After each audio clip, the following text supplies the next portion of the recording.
কি বললেন যে 30 টাকা দিয়ে খরচ করে আইছে, আবার 30 টাকা খরচ করে সে তার বাসায় চলে যাবে। হ্যাঁ, সেই টাকাটা উঠে নাই পাকুল্লা বাজারে এসে। আপনাদের বাসা কোথায়?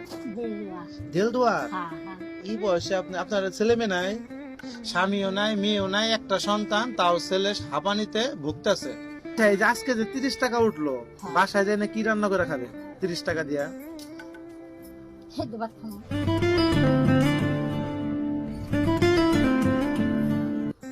দেখছেন?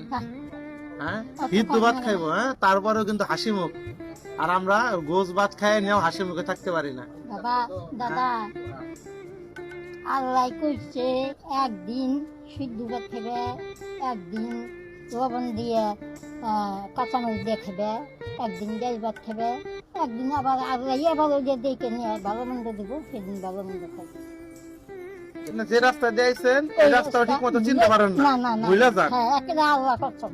দেখছেন, মানে বয়স হইলে যা হয় মানুষের, দিক বুঝলা জায়গা। আজকে যে পাকুল্লা এলেন না, 60 টাকা খরচ করে আসা যাওয়ায় 60 টাকা, এখন আপনার উঠছে 30 টাকা, তাহলে আপনার লস আজকে 30 টাকা। ওই আল্লাহ দিচ্ছে, আল্লাহ আরো দিন দিব। শুনছেন, আল্লাহর উপরে ভরসা। এটা এই টাকাটি রাখছি স্পিড খাওয়ার জন্য, দাবি নাই কোন যাইতেছে গা। দাদি, ও দাদি, আসলে গেতেছেন গা এই টাকাটি দিয়ে? খুশি? আমাদের স্পিড খাওয়ার জন্য টাকা দিয়ে চলে গেতেছে দাদি। এই যে হলো 50 টাকা, এটা হলো আপনার গাড়ি ভাড়া, হ্যাঁ। আর এই যে হলো 200 টাকা, এটা হলো আপনার হলো নাতি না, নাতি না, এই যে এটা হলো আর 100 টাকা আছে। আমাদের সংসারের কথা চিন্তা করে, দেখছেন? হ্যাঁ, দেন এটা, দেন এটা, দেন। এই যে ওইটা হলো গাড়ি ভাড়া দিছি, হ্যাঁ। আর ওই যে স্পিড খাইবার দিচ্ছেন না আপনি, ওটার নিয়ে আমরা ভাই, আমার দুলা ভাই, এটা খুশি হইয়া এই টাকা আল্লাহ আপনারা দিছে।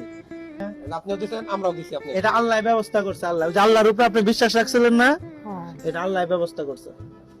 আল্লাহর উপরে তো খুশি আছেন সবসময়। একটু আগে কিন্তু বলছে যে আল্লাহই দিছে, আবার আল্লাহই একদিনই করে দিব, তার মানে পুরোটাই আল্লাহর উপরে বিশ্বাস। তো দাদি এখন এটুকু খুশি লাগে না? আল্লাহর উপরে সবসময় বিশ্বাস থাকবো না? আচ্ছা, আল্লাহর উপরে তো বিশ্বাস থাকবো সবসময়। আল্লাহ ভরসা। ঠিক আছে, এখন তাহলে যান।